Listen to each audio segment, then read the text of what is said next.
Hello everyone, कैसे हैं आप सब। एग्जाम ट्रिक्स में आपका स्वागत है। मेरा नाम महेश सोनी है।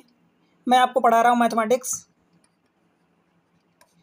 आज हम पढ़ेंगे एक नया टॉपिक का नाम है देखो इंटरेस्ट। और इंटरेस्ट का मतलब ब्याज होता है। इस इंटरेस्ट में हम पढ़ेंगे सबसे पहले सिंपल इंटरेस्ट, एस आई जिसको बोलते हैं। देखो एस आई ये होता है सिंपल इंटरेस्ट, साधारण ब्याज।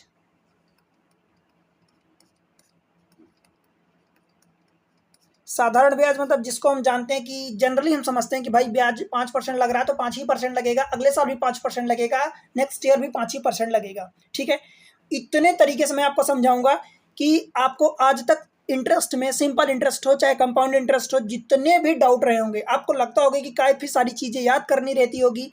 नहीं भाई, यहाँ पर चीज़ें याद नहीं करनी रहती। बस कुछ चीज़ें जो आपके काम को आसान कर देती हैं वो मैं आगे चल के बाद में याद करवाऊंगा जब उसकी ज़रूरत पड़ेगी। इन मीन्स कि कंपाउंड इंटरेस्ट जब हम पढ़ेंगे तो छोटी छोटी 2 3 4 चीज़ें हम याद कर लेंगे।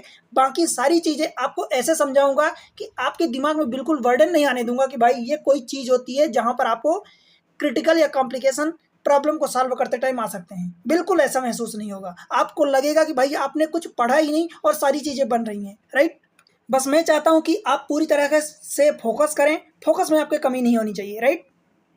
आपसे सिर्फ एक ही आपको काम करना है। आप अगर चैनल पर नए हैं तो पहली बार आए हैं तो वीडियो को लाइक करके चैनल को सब्सक्राइब जरूर करें और शेयर करें अपने दोस्तों के साथ। चलो ज़्यादा टाइम वेस्ट ना करते हुए हम चलते हैं, सिंपल इंटरेस्ट पढ़ते हैं। भाई नाम है सिंपल इंटरेस्ट, मीन्स साधारण ब्याज। जितना ही साधारण नाम है उतना ही साधारण इसका काम रहता है, यानी सवाल रहते हैं। हिंदी शॉर्ट फॉर्म में इसको बोलते हैं एसआई। एसआई जब भी लिखा जाएगा तो सबसे पहले तो आपको ये समझना है कि भाई ये ब्याज है। ब्याज है, समझ पा रहे हो, ये इंटरेस्ट है। और वो इंटरेस्ट कैसा वाला है, साधारण वाला है, यानी सिंपल वाला है। समझ आया। जब मैं कंपाउंड इंटरेस्ट पढ़ाऊंगा तो उसको सीआई लिखूंगा, यानी इसका मतलब चक्रवृद्धि ब्याज होती है, हिंदी में बोलते हैं। कंपाउंड इंटरेस्ट इंग्लिश में बोलते हैं। राइट। तो जब मैं इसको पढ़ाऊंगा तब सीआई लिखूंगा, ये भी एक ब्याज ही होता है। देखो ब्याज दोनों होते हैं, सीआई भी ब्याज ही होता है, एसआई भी ब्याज होता है। ब्याज मतलब सिर्फ ब्याज का पैसा, प्रिंसिपल यानी मूलधन आपका जुड़ा नहीं होता है इसमें। अब बात समझ पा रहे हो क्या। एक एक चीज़ों पर फोकस करना मैं भाई तरीके से पढ़ाऊंगा, क्योंकि हमारे दिमाग में कई बार आता है जब मैं एसआई लिखता हूँ या लोग लिखते हैं तो उनको ये फील नहीं आता, कि ये ब्याज का ही पैसा है। भाई ये प्रिंसिपल नहीं है, इसमें प्रिंसिपल यानी मूलधन जुड़ा नहीं है। जब मैं मूलधन जोड़ूंगा, प्रिंसिपल जोड़ूंगा प्लस ये ब्याज जोड़ूंगा तब ये जाके अमाउंट बनता है। अमाउंट यानी टोटल पैसा, अमाउंट यानी टोटल पैसा, मिश्र धन जिसको बोलते हैं। ठीक है। और ये जो प्रिंसिपल होता है इसको हिंदी में मूलधन बोलते हैं। ये चीजें ध्यान रखना। तो होता क्या भाई, देखो एक ही फार्मूला है, एस आई बराबर पी आर टी अपॉन 100। यही होता है साधारण ब्याज। ये फार्मूला होता है। पी क्या होता है, प्रिंसिपल होता है। प्रिंसिपल मतलब मूलधन होता है, बहुत अच्छे से समझ लो। आर क्या होता है, आर मतलब रेट होता है, यानी दर होता है, रेट ऑफ इंटरेस्ट होता है, कुल मिला के ब्याज की दर होता है, ब्याज की दर। पी आर टी टाइम बचा, ये टी टाइम हो जाता है, मीन्स समय हो जाता है कि कितने समय के लिए आपका इतना सर्टेन रेट ऑफ इंटरेस्ट लग रहा है। समझ में आया। अगर मैं इसी फार्मूले को मैं ब्रेक करूं, देखो ब्रेक कुछ भी नहीं करना, कुल मिला के अगर मैं ये कहूं कि P R percent of T, यानी टाइम का पी आर परसेंट निकाल लो, अथवा मैं ऐसा कह दूं कि R T percent of T, बात बराबर है। कुल मिला के कि आपका, देखो एग्जाम्पल से समझाता हूँ, समझना। प्रिंसिपल सबसे पहले तो साधारण ब्याज समझो कि भाई 100 रुपये मान लो आपका मूलधन था, आपने किसी से लिया किसी को दिया, क्या फर्क पड़ता है। मान लो 10%, चलो मान लेता हूँ कि 10% ब्याज थी, ये रेट ऑफ इंटरेस्ट यानी आर इज इक्वल टू 10 था। ठीक है। साधारण ब्याज ये होती है कि अगर 100 रुपये पर आपको ब्याज देना है 10% के रेट से, तो पहले साल 10% इसका लगेगा, इस 100 रुपये पर 10% लगेगा तो वो 10 रुपये होगा। समझ आया। तो टोटल आपका अमाउंट कितना हो जाएगा, टोटल अमाउंट कितना हो जाएगा, मतलब 100 रुपये मूलधन था, 10 रुपये आपको ब्याज देनी है या लेनी है, चलो मान लो आपको लेना है, तो 110 रुपये आपके पास टोटल हो जाएगा। ठीक है, अगले साल फिर से इसी 100 रुपये पर 10% ब्याज लगेगी। क्या समझ आया? जो स्टार्टिंग में प्रिंसिपल यानी मूलधन रुपये था उसी पर आपको बार बार ब्याज लगती जाएगी। तो ये 10 रुपये फिर से होगा, तो इस बार कितना हो जाएगा अमाउंट, A1 था, इस बार A2 मान लो, तो 110 में फिर से 10 जुड़ जाएगा, तो ये 120 हो जाएगा। ठीक है, फिर से वही जो स्टार्टिंग में 100 रुपये था उसी पर 10% की ब्याज लगेगी, तो ये फिर से 10 रुपये होगा। इस बार आपका टोटल जाके अमाउंट 100 रुपये ये था, 3 बार 10 रुपये 3 साल मिले, तो टोटल 130 हो जाएगा। कहने का मतलब ये कि हर बार वही 100 रुपये जो स्टार्टिंग में था उसी पर 10% की ब्याज लगेगी, तो वो 10 रुपये होगा। तो ऐसे करके जब आपका टोटल निकालोगे तो 100 रुपये तो ये हो गया, प्लस टोटल आप कह दो टोटल सिंपल इंटरेस्ट। जब कंपाउंड इंटरेस्ट में पढ़ाऊंगा तो 100 रुपये पर पहले साल मान लो यही 10%, तो 10 रुपये होगा। जब जाके ये कितना हो जाएगा अमाउंट, 110 रुपये हो जाएगा। अगले साल इस 100 रुपये पर ब्याज नहीं लगेगी, अगले साल ये 110 रुपये पर ब्याज लगेगी 10% की, तो ये 11 रुपये यहाँ से होगा। अब इस बार जाके अमाउंट कितना हो जाएगा, 121 रुपये। फिर अगले साल ये 121 रुपये पर ब्याज लगेगा। समझ आया? 121 रुपये पर 10% ब्याज लगेगा, जो कि 12 रुपया 10 पैसा होगा। ठीक है, कुल मिला के यहाँ हर बार 100 रुपये पर ब्याज लगती थी सिंपल इंटरेस्ट में। कंपाउंड इंटरेस्ट में जो अमाउंट है वो चेंज होता जाएगा। मींस पहले साल जितना आपका स्टार्टिंग का प्रिंसिपल था उस पर आपका ब्याज जुड़ेगा, अगले साल प्रिंसिपल प्लस ब्याज लास्ट ईयर का टोटल जितना था उस पर ब्याज लगेगा। मींस ब्याज पर ब्याज लगती है कंपाउंड इंटरेस्ट में। ठीक है भाई, अभी हम पढ़ रहे हैं सिंपल इंटरेस्ट। तो सिंपल इंटरेस्ट में हर बार एक ही जितना पैसा स्टार्टिंग में था उसी पर ब्याज लगती है। समझ आया? देखो, मान लो कि 100 रुपये स्टार्टिंग में था, ये 100 रुपये था, इस पर आपको सपोज 10% की ब्याज लग रही है। और ब्याज कितनी लग रही है, मान लो लेट से कि 4 साल के लिए लग रही है, 4 ईयर के लिए ब्याज लग रही है। अब सिंपल इंटरेस्ट कितना होगा, मैं पूछ रहा हूँ सिंपल इंटरेस्ट कितना होगा। ये सिंपल इंटरेस्ट आप फार्मूला लगाओ, PRT/100, यही फार्मूला आता है सिंपल इंटरेस्ट का। P मतलब प्रिंसिपल मूलधन क्या होता है, 100 रुपये है, तो ये 100 रुपये हो जाएगा। R कितना है भाई, R यानी रेट ऑफ इंटरेस्ट, ये परसेंटेज का अमाउंट होता है। इस परसेंटेज को आप परसेंटेज में ही रखोगे, इस परसेंटेज को हटाने के लिए ही 100 रुपये का भाग दिया गया। मतलब अगर ये 10% है तो परसेंट को यहाँ से छोड़ दो, सिर्फ नंबर उठा लो यहाँ पर, तो 10 यहाँ रख दोगे। और अगर आप इस परसेंट को सहित रखते हो तो फिर ये 100 पहले से फार्मूले से हटा दो, तो फिर जब परसेंटेज को हटाने के लिए फिर आप वहाँ पर अगेन 100 का डिवाइड करोगे। ठीक है दोस्त, चलो यहाँ पर आप सिर्फ नंबर रखोगे। तो R की वैल्यू देखो ये 10 है तो 10 आपने रख दिया, T टाइम की वैल्यू 4 है तो 4 रख दिया, और ये अपन 100, ये 100 कट जाएगा, 10 चौका 40 रुपये हो जाएगा। ये आपका ब्याज आया है, SI आया है। जब अमाउंट पूछा जाएगा तो स्टार्टिंग के 100 रुपये में 40 रुपये जोड़ दोगे, ऐड कर दोगे, तो टोटल 140 रुपीज़ हो जाएगा। ठीक है, अब मैं क्या कहता हूँ, देखो हर बार ये फार्मूला लगाते हो, ठीक है, वेल एंड गुड, बट भाई आप ना लगाओ। देखो तरीका सेम है, सेम आपको मल्टीप्लाई करना रहेगा, सेम आपका आंसर आएगा, उसमें कोई चेंजेस नहीं आएगा। सिर्फ आपके मन की फीलिंग्स है, आप उसको चेंज करो, थोड़ा सा समझो। देखो क्या होता है, मैं क्या कह रहा हूँ, देखो इसमें क्या होता है कि हो सकता है कि इसको फार्मूला लगाने के लिए आपको पेन कॉपी उठाना पड़े, बट जब आप बिना फार्मूले के आप लगाओगे तो आपको बिना पेन कॉपी उठाए काम आपका चल जाएगा। देखो कैसे, अगर मैं इसी फार्मूले को ब्रेक करूँ तो भाई मैं P को अलग रख दूँ, तो क्या मैं RT% ऑफ प्रिंसिपल नहीं कह सकता? क्यों भाई, R और T का देखो मल्टीप्लाई है, P का भी मल्टीप्लाई है, तो RT% का मतलब क्या होता है, 100 से डिवाइड करोगे, ऑफ का मतलब मल्टीप्लाई होता है, P होता है, वही चीज़ है सेम PRT।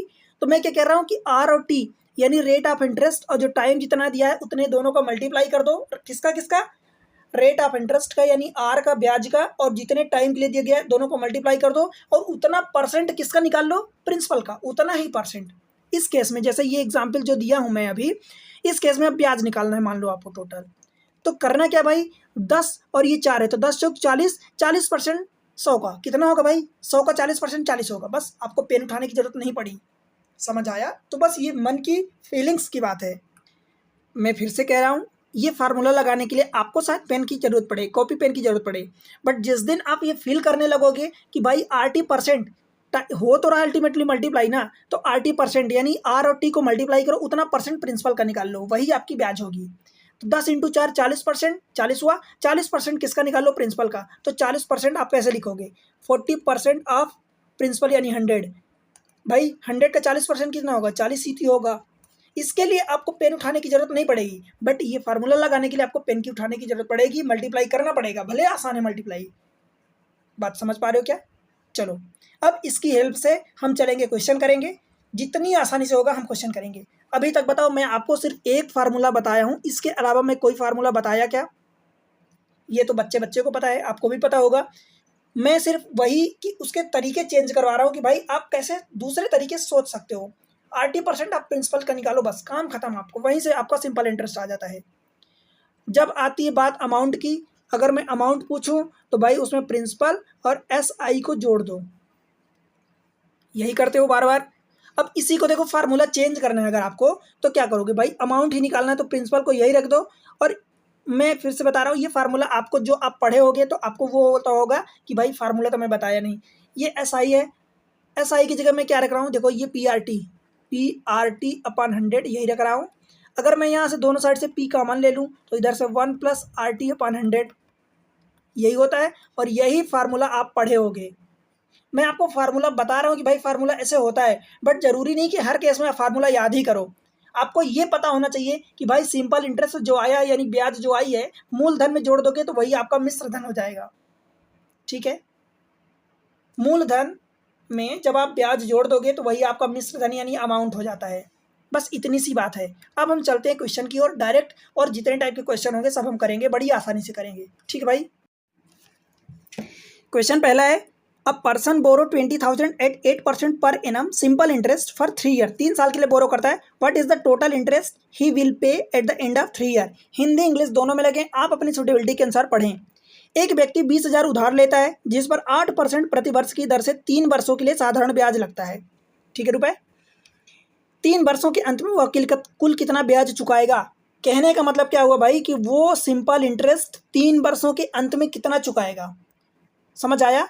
आपको फार्मूला होता है आपके पास PRT अपॉन 100, या तो फार्मूला लगाओ, या मैं आपको बताया हूँ कि भाई RT% ऑफ प्रिंसिपल निकाल लो। इसी को आप ऐसा कह सकते हो कि RP% ऑफ T कह दो, या PT% ऑफ R कह दो। भाई तीनों का मल्टीप्लाई है। मैं प्रिंसिपल को अलग रख रहा हूँ, इन दोनों को अलग रख रहा हूँ। क्यों? क्योंकि जनरली प्रिंसिपल हमारा एक बड़ा नंबर होता है, तो छोटे जो 2 नंबर्स बचे कौन कौन से? R एंड T, ये छोटे नंबर हो गए। तो इन दोनों को मल्टीप्लाई करके कि उतना परसेंट ऑफ P का निकाल लो, यानी प्रिंसिपल का निकाल लो। फार्मूला एक ही है। R जो होता है रेट ऑफ इंटरेस्ट होता है, ये पर एनम होता है। ठीक है भाई, अब देखो आपसे ये पूछ रहा है कि देखो क्वेश्चन की फील आनी चाहिए आपको कि आपको दिया क्या है, पूछ क्या रहा है। वो ये पूछ रहा है कि टोटल इंटरेस्ट वो 3 साल के अंत में कितना पे करेगा। 8% पर एनम का रेट लग रहा है। भाई मैं फिर से बोल रहा हूँ, क्वेश्चन की जिस दिन आपको फीलिंग्स आने लगेगी कि भाई क्वेश्चन में दिया क्या है, पूछ क्या रहा, आपको रास्ता दिख जाएगा कि आपको ये पूछ रहा तो आप इस रास्ते से जाओ, ये फाइंड करो। समझ आया? देखो पूछ रहा है P, तो आपको फार्मूले में P दिया है 20,000, तो ये डायरेक्ट आप 20,000 इंटू R का दिया है। देखो R बराबर 8% दिया है, तो 8 ये एब्सोल्यूट वैल्यू लिखोगे। अगर आपको लगता है तो P यहाँ लिख लो 20,000। समझ नहीं आ रहा, मीन्स ये P दिया है, R दिया है 8%, तो R की वैल्यू 8 हो जाएगी, और T दिया है ये 3 साल। यही आपको डाटा गिवन है। आपसे SI पूछा है, ठीक है दोस्त, इंटू T दिया है, देखो 3 साल के लिए दिया है, डिवीजन में 100 हो गया, 00 ये 00 कट जाएगा, 8 त्रिक 24, 24 इंटू 2, 24 दूनी कितना होता है 48, और देखो 10 ये 10 ये 00, तो ये आपका SI आ गया 4800। ठीक है भाई, आंसर तो आपका आ चुका है 4800, परंतु मैं चाहता हूं कि आप ये ना करो। आप क्या करोगे फिर? देखो मैं फिर से बताया हूं कि भाई जब भी SI निकालना है तो RT% ऑफ प्रिंसिपल निकालो। अब कैसे निकालोगे? देखो 8 RT मतलब ROT का मल्टीप्लाई करोगे, तो देखो 8 और टाइम 3 साल दिया, तो 8 त्रिक 24, 24 हो गया। कहने का मतलब ये कि 24% ऑफ 20,000। अब 20,000 का 24% जब भी आपको अगर ऐसा मैं बोलूँ कि भाई कितना आया 24% ऑफ 20,000, तो क्या आप ये नहीं निकाल सकते कि परसेंट के लिए मैं आपको पहले कई बार सिखाया हूँ कि परसेंट से 00 हटा देते हो, तो 00 जब हटा दोगे मीन्स 24 इंटू आपको 200 करना है। इसकी वैल्यू आपको इन सब के लिए पेन उठाने की जरूरत नहीं पड़ेगी, बिकॉज 24 दूनी 48 लगाओगे और 00 है तो 00 लगाओगे, ये आपका डायरेक्ट आंसर आएगा। बोलो भाई, बात समझ में आई? मैं फिर कह रहा हूँ भाई, RT% आप प्रिंसिपल निकालो। देखो RT कैसे, 8 त्रिक 24%, 20,000 का, तो 20,000 है तो 20 में ये 2 है तो 24 दूनी 48 हो गया, 00 हटा दो, 2 जीरो बचा, 48 00 मतलब 4800 आंसर आ गया आपका। ठीक है, समझ आया? चलो और क्वेश्चन में चलते हैं। क्वेश्चन नंबर नेक्स्ट देखो, समझ आ रहा है, अच्छा लग रहा है तो वीडियो को लाइक करके चैनल को सब्सक्राइब जरूर कर लो और शेयर कर दो। एक पर्सन है, a person invested 54,500 at 12% per annum simple interest for 2 year. Find the amount he will receive after 2 year. कहने का क्या मतलब हुआ, हिंदी में पढ़ लो। एक व्यक्ति 54,500 का निवेश 12% प्रति वर्ष की साधारण ब्याज की दर से 2 वर्षों के लिए करता है।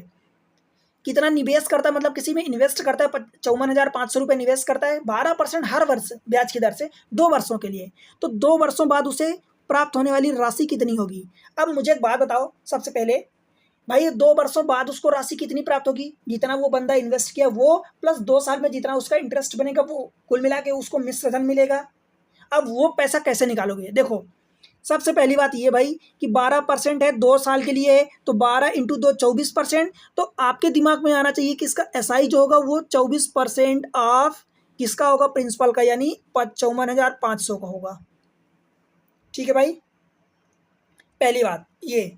अब आप तो या तो ऐसा करो या दूसरी चीज ये निकालोगे, फिर आप जब अमाउंट निकालोगे, बिकॉज आपको अमाउंट निकालना है, तो प्रिंसिपल यानी प्रिंसिपल कितना होता है 100% होता है, और उसमें ब्याज कितनी 24% है, तो ये 24% जब ऐड करोगे ये टोटल 124% हो जाएगा।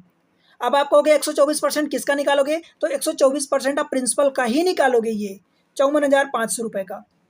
तो मैं क्या कह रहा हूँ कि आपको इतना समझ आ गया कि 2 साल के लिए तो 12 दूनी 24% ये हो गया, आपको निकालना अमाउंट है तो 100% अमाउंट हो गया, तो 124% आप इस टोटल का निकाल लो। अगर आपको अमाउंट निकालना है तो 124% ऑफ 54,500, और मैं बताया हूँ कि परसेंट हटाने के लिए 00 हटा दो, कुल मिला के आपको मल्टीप्लाई करना है 124 इंटू 545, यही आपका आंसर होगा। बात समझ में आई भाई? अब आप जितना जल्दी इस नंबर को मल्टीप्लाई कर सकते हो उतना जल्दी, और मैं 3 डिजिट का मल्टीप्लाई करना भी आपको सिखाया हूँ, फिर से बता देता हूँ। देखो 5 4 5 1 2 4, आप ऐसा लिख लो नीचे, मल्टीप्लाई करना है। देखो यूनिट डिजिट का यूनिट से करोगे तो 4 पंचे 20, कैरी 2 आएगा, 2 को आपको रखना है, 4 चौको 16 और 2 18 और 5 दूनी 10, 18 और 10 28, ये हो गया, कैरी 2 आ गया, राइट। फिर इन तीनों का क्रॉस 3 डिजिट, पहले मतलब ये कि पहले 1 डिजिट का मल्टीप्लाई करोगे, फिर 2 डिजिट का, फिर 3 डिजिट का क्रॉस, और ये वाला बीच वाला सेम, फिर आखिरी के 2 डिजिट, फिर आखिरी का 1 डिजिट, इस तरीके से।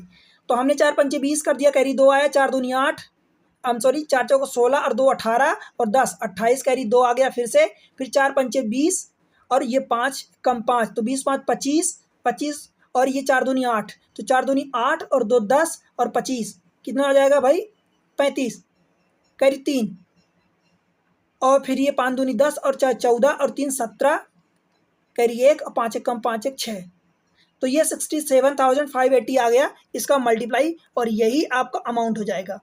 कहने का मतलब ये कि भाई आपने यहाँ पर सिर्फ मल्टीप्लाई किया और आपका आंसर आ गया, परंतु सिर्फ मल्टीप्लाई नहीं किया, उसके पहले जो आपने किया वो आपके दिमाग में अगर है तो ही आप कर पाओगे, अदरवाइज फिर आप निकालते रह जाओ। ये लगाओ P into 1 plus RT upon 100, भाई अल्टीमेटली है एक ही चीज़, है एक ही चीज़, कोई डिफरेंस नहीं है, क्योंकि यहीं से ये सारी चीज़ें जो मैं कंक्लूड करवा रहा हूँ यहीं से ये लाया हूँ। समझ पा रहे हो? 12 दूनी 24%, तो ये आपका इंटरेस्ट हो गया, 100% आपका प्रिंसिपल हो गया। कहने का मतलब जब अमाउंट होगा तो 124% ऑफ प्रिंसिपल बनेगा। ठीक है भाई, आपका आंसर हो जाएगा D 67,580। आगे बढ़े, चलो क्वेश्चन नंबर 3 देखते हैं, क्या बोल रहा है क्वेश्चन में। What principal would amounts to this much in 2 year at the rate of 9.5% per annum at a simple interest. कहने का मतलब ये कि कौन सा मूलधन, यानी कितना मूलधन 2 साल में 9.5% के ब्याज की दर से 21,420 रुपये हो जाएगा। अब देखो मैं सिंपल से बता रहा हूँ कि भाई अब आपसे क्या पूछा, प्रिंसिपल पूछा है और ये क्या दिया है, अमाउंट्स दिया है। व्हाट प्रिंसिपल, मान लो ये कह रहा है कि प्रिंसिपल इतना था, उस पर मान लो x रुपए का ब्याज लगा, तो ये जाके कितना हो जाता है, 21,420 रुपए हो जाता है। तो ये 21,420 कहाँ से आया, प्रिंसिपल प्लस x करोगे, मतलब प्रिंसिपल प्लस उस ब्याज करोगे तो ही जाएगा ना। ब्याज को ऐसा ही मान लो, कुछ ब्याज लगा तो ब्याज मिल के ये दोनों मिल के इतना हो रहा। अब उसमें आपको प्रिंसिपल पूछ रहा है, ठीक है दोस्त। अब देखो क्या करोगे, आप मुझे एक बात बताओ भाई, 2 साल के लिए ब्याज लग रहा है 9.5% के रेट से, तो 9.5 का 2 में मल्टीप्लाई करोगे, बिकॉज RT परसेंट निकालते हो, तो R इंटू टी, 9.5 का जब 2 में मल्टीप्लाई करोगे तो 9 दूनी 18 और आधा का मल्टीप्लाई 2 में करोगे ये 19 हो जाएगा। तो 19% आप किसका निकालोगे, प्रिंसिपल का। परंतु ये अमाउंट दिया है भाई, प्रिंसिपल दिया है अमाउंट्स टू, इतना हो जाता है, मतलब प्रिंसिपल प्लस इंटरेस्ट मिला के ये अमाउंट दिया है। तो 9 दूनी 18 की 19, तो 19 आप नहीं लिखोगे, 119% ऑफ प्रिंसिपल लिखोगे। ये दिया है आपको, कितना दिया, 21,420।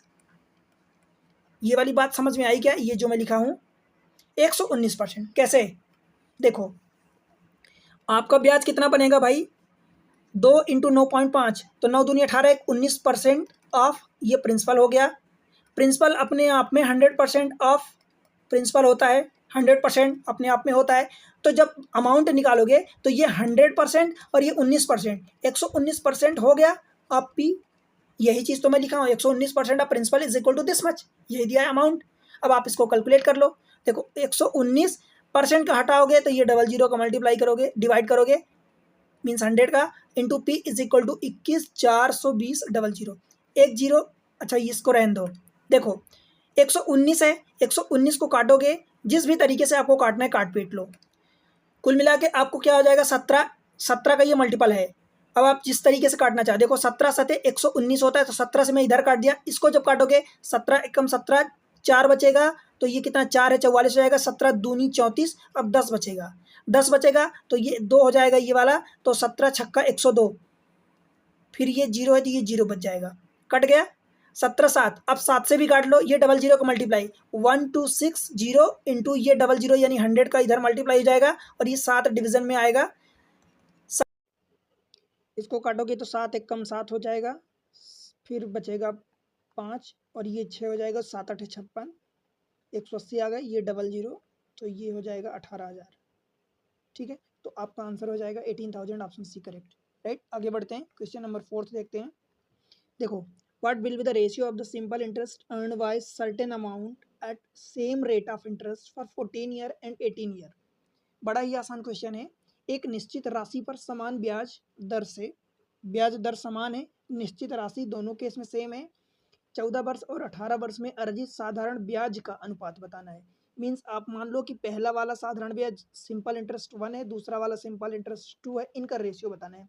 भाई होता क्या है, PRT अपन 100 यही होता है, तो दोनों केस में आप ले लो P1R1 T1, P2R2 T2 अपन 100, तो ये कट ही जाएगा। बस मैं आपको समझाने के लिए ये चीज़ें लिख रहा हूँ। भाई P1 सेम है तो P हो जाएगा, मान लो रेट भी सेम है, बस टाइम अलग है। पहले वाले के लिए 14 ईयर है और दूसरे वाले के लिए P सेम है, R सेम है और 18 ईयर है। 100 100 कट गया।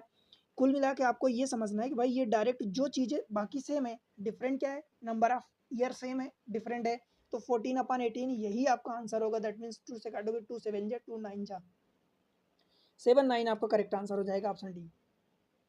देखो अब ये आंसर आप डायरेक्ट निकाल सकते थे, मैं आपको डायरेक्ट बता देता कि 14/18, बट आपके मन में सवाल उठता हो सकता है कि आप कहते 14/18 में कैसे लिख दिया। तो ये समझना है कि हमसे पूछा क्या, साधारण ब्याज यानी सिंपल इंटरेस्ट का रेशियो पूछा है, दो चीज़ें सेम दिया, प्रिंसिपल सेम दिया, interest rate of interest same दिया है, बस टाइम अलग अलग दिया है, तो आंसर भी उन्हीं से डिसाइड हो जाएगा, राइट। आगे चलते हैं अगले क्वेश्चन पर, क्वेश्चन नंबर 5। देखो क्वेश्चन आसान होते हैं, जो फंडे मैं सिखाया उसको सीखो और बड़े आसानी से क्वेश्चन कर पाओगे। पांचवा क्वेश्चन है, in how much time will the sum of 15,000 amounts to 21,000 at the rate of 8% per annum simple interest. अब ये सवाल में कुछ विशेष नहीं पूछा है, विशेष क्या पूछा है, बस समझने की बात है। आपसे सिंपल सी बात ये दिया है कि प्रिंसिपल दे दिया है, अमाउंट दे दिया है।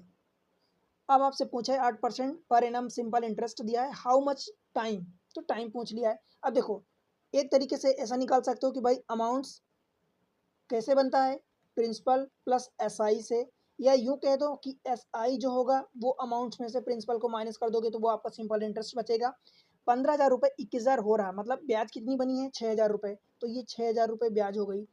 ब्याज का फार्मूला होता है पीआरटी, तो प्रिंसिपल आपको 15,000 दिया है तो ये 15,000 हो गया। आर क्या हो गया भाई, आर तो आपको 8% दिया है तो 8%, टाइम आपसे पूछ दिया है और ये डिवीजन में 100 है। बताओ कोई प्रॉब्लम है क्या? इसके 3 जीरो इसके 3 जीरो कट जाएंगे, इसको काटोगे तो 3 से काटोगे तो 3 टू ज़ा 3 5 जा, फिर 2 से काटोगे ये तो 2 चौका 8, 5 इंटू 4 20 होता है तो 20 से काटोगे तो 20 पंचे ये कट जाएगा पूरा पूरा। कुल मिला के टाइम, इस 5 की वैल्यू इधर मल्टीप्लाई कर दोगे तो time is equal to 5 year आ जाएगा। समझ आया भाई? तो ये 5 ईयर आपका करेक्ट आंसर होगा, ऑप्शन ए। राइट, बताओ क्या इसमें डिफिकल्टीज थी? कुछ भी नहीं था। दूसरा तरीका ये अपना सकते हो कि आपको अमाउंट दिया है, तो अमाउंट दिया तो भाई अमाउंट का फार्मूला लगाओ, फिर amount is equal to principal plus S I, principal into 1 plus S I means R T, P R T होता है तो पी कॉमन ले लिए, अब आर इंटू टी, आर दिया 8 और टी दिया टाइम आपको निकालना है ये, और ये अमाउंट्स कितना दिया है, अब इसकी वैल्यू रख दो, वैल्यू अल्टीमेटली रखनी पड़ेगी। ये 21,000 दिया है तो 21,000 ये लिख दो, बराबर ये 15,000 प्रिंसिपल दिया है into 1 plus 8t upon 100। Right, देखो ये 000 कट जाएगा, जब डिवाइड करोगे तो 15 नीचे आएगा, मीन्स 3 से काटोगे तो 3 सते और ये 3 पचे 15, फिर ये is equal to 1 plus 8t upon 100 है।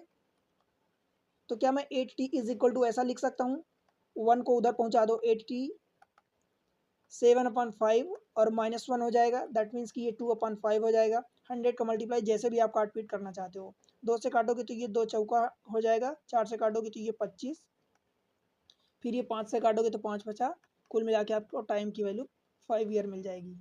समझ आया? तो बेहतर है कि ये फार्मूला यहाँ पर बिकॉज दो चीज़ों का सम है तो वो वाला थोड़ा सा एक बार आपको माइनस करना पड़ेगा, तो डायरेक्ट यही चीज़ माइनस कर दो। ब्याज आपको 15,000 से 21 हो रही तो ब्याज आपको 6,000 मिल रही है। ठीक है, ऑप्शन आपका करेक्ट आंसर ए हो जाएगा। आगे बढ़ते हैं, क्वेश्चन नंबर 6 देखते हैं।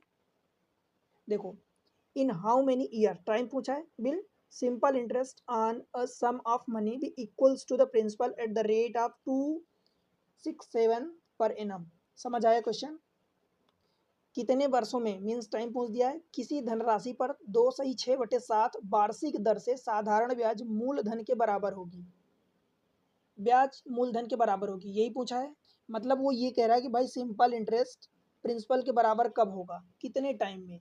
आपको रेट भी दे दिया है, आपसे टाइम पूछ दिया है। अब देखो सिंपल इंटरेस्ट बराबर प्रिंसिपल के, तो प्रिंसिपल कितना दिया है आपको नहीं दिया है। Simple interest P R T, ये रहा P R T upon 100 is equal to P करोगे, ये तो पहले ही काट दो या वैल्यू टर्म्स में काट दो, तो ये पी कट जाएगा, मीन्स कहने का मतलब ये R T is equal to 100 कब होगा। आर की वैल्यू देख लो कितनी रखी भाई। अब जब ये 2/6/7 ऐसा करोगे, इसको सॉल्व करोगे तो 7 दूनी 14, 6 20/7 ये परसेंट आएगा, तो 20/7% ये टी हो गया, परसेंट के लिए तो हमने 100 का डिवाइड किया, इज इक्वल टू ये 100 है। अब देखो 20 से काटोगे तो 20 पंचे 100, 7 पचा 35, तो टाइम की वैल्यू 35 ईयर आ जाएगी। ठीक है, 35 ईयर ऑप्शन ए करेक्ट हो जाएगा।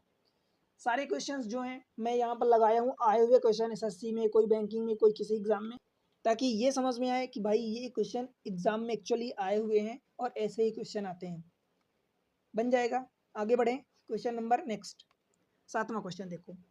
एक deposit, a deposit grows so that simple interest earn equals to 3 times the principal at a 15% per annum. After how many years does this happen, कितने साल बाद यह हो जाएगा। एक जमा राशि पर 15% वार्षिक 15% प्रति वर्ष की दर से मिलने वाला साधारण ब्याज मूलधन का 3 गुना हो जाता है, तो वो कितने वर्ष में होगा। बोल क्या रहा, सिंपल इंटरेस्ट जो है प्रिंसिपल का 3 गुना, यही बोला है। सिंपल इंटरेस्ट प्रिंसिपल का 3 गुना कितने टाइम में होगा। फिर वही बात हो गई कि भाई ये पी हो गया, ये आर टी हो गया, आर की वैल्यू दिया है 15%, तो मैं ये 15 ही रख रहा हूँ। टी टाइम तो यही निकालना है अपने को, ये 100 हो गया, और ये रहा 3 पी, पी से पी कट जाएगा, 3 से काटोगे तो 3 पचे 15, 5 से काटोगे तो ये 5 से 20 हो जाएगा, time is equal to 20 year आ गया। बताओ कोई भी प्रॉब्लम हो बिल्कुल भी, तो वो देखो कहीं भी कोई प्रॉब्लम नहीं होगी, बिकॉज कॉन्सेप्ट सीख रखा है। समझ आया? कितना हो जाएगा 20 ईयर, ऑप्शन डी हो जाएगा, दिल्ली। अगले क्वेश्चन को देखते हैं। देखो क्वेश्चन में जो बोलता है उतना तो करना पड़ेगा। 8वां क्वेश्चन है, a simple interest on a certain sum is 1/4 of the principal. Simple interest is 1/4 of the principal, यही बोला है। And the number of year is equals to the rate of interest per annum. Means number of year बोला है। Number of year का मतलब क्या होता है भाई, जो टाइम है वो is equal to rate of interest के दे दिया है। What is the rate of interest, बताओ। सिर्फ इतनी सी बात है और ये दो चीजें दे दिया है। आपसे क्या पूछ लिया, टाइम पूछ लिया। टाइम पूछ रहे या रेट ऑफ इंटरेस्ट पूछे, बिकॉज दोनों तो बराबर ही बोल दिया है। सिंपल इंटरेस्ट होता है पी आर टी अपॉन 100। अब देखो यहाँ पर पी तो है ही सही, ये 1/4 ऑफ पी है।